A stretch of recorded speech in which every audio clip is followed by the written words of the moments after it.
I'm Roginel Soriano Pinsam from BS Crim 3, Section 2. This is my report. Bill of Rights serve as our protection against violation from government and any individual. Article 3, Section 1 state, no person shall be deprived of life, liberty, or property without due process of law, or shall any person be denied of the equal protection of the laws. We have three rights. Right to life. Number 2, right to liberty. It includes right to be free. Number 3, right to property. You have the right to own everything. These three cannot take to you without due process. What is due process? A requirement that legal matters must be resolved according to established rules and principles. Right against unreasonable search and seizures. Number 1, search. A process conducted by authorized officer to look for specific items that are related to the crime. Number 2, seizure. Officers take possession of items during the search. Search and seizures. Unreasonable without a valid search warrant or warrant of arrest. Warrant of arrest. An official document signed by the judge which authorizes police officers to arrest the person or people named in the document. Search warrant. An official document signed by the judge which authorizes police officers to search a particular location and seize specific items. A valid search warrant and warrant of arrest must contain the following. Number 1, it must be issued upon probable cause. Probable cause. Sufficient reason based upon known facts to believe a crime has been committed or that certain property is connected with a crime. Number 2, probable cause must be determined personally by the judge. Number 3, the judge must be examined the complainant and the witness he may produce under oath of affirmation. Number 4, the warrant must particularly describe the place to be searched and the persons or things to be seized. Warrantless arrest. An arrest without a warrant. In flagrante delicto, meaning the person to be arrested are committing, and attempting. Hot pursuit arrest. Police officer must have personal knowledge and the suspect committed a crime. Citizen's arrest. A lawful, warrantless arrest performed by a civilian, but it's dangerous. The best thing you do is to report it to the police station. Warrantless search.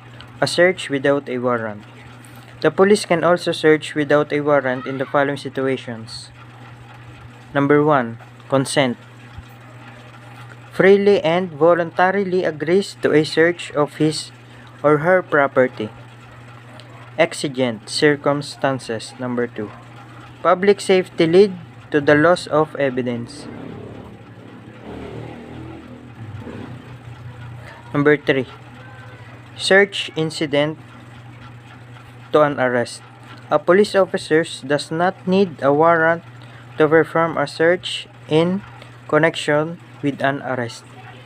Number 4, the plain view doctrine. The evidence is clearly visible.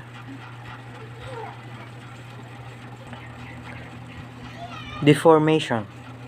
Saying or writing something about another person that hurts their reputation. Another right. Freedom of religion. Right of an individual to worship God without interference from any person. First, freedom to believe in any religion. Second, freedom to act in accordance with such belief.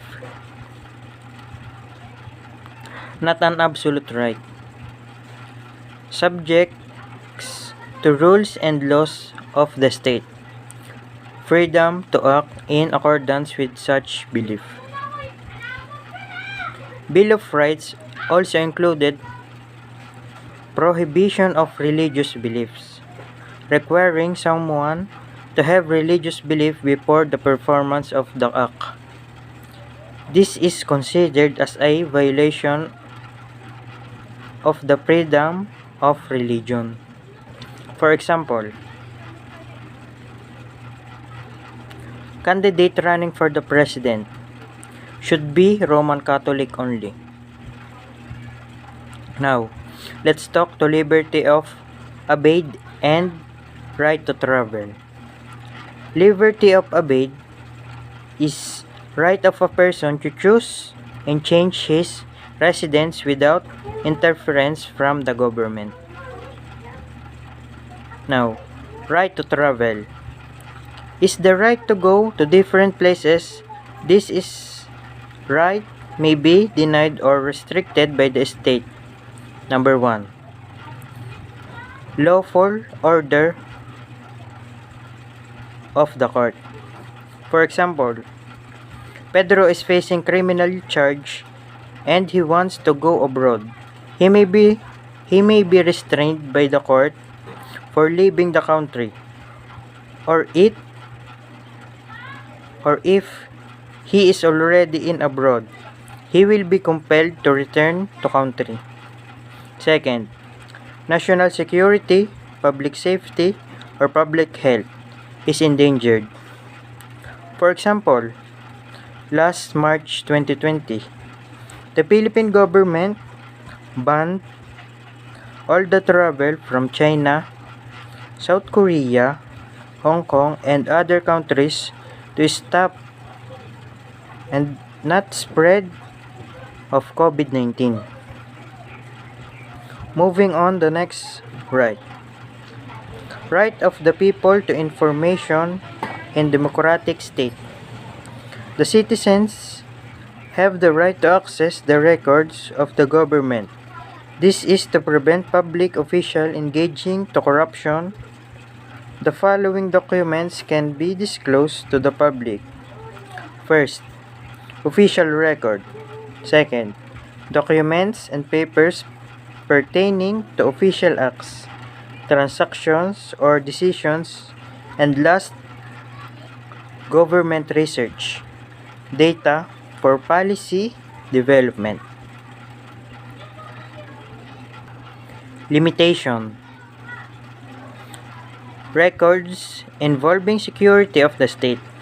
Second, accounts pertaining to military intelligence funds.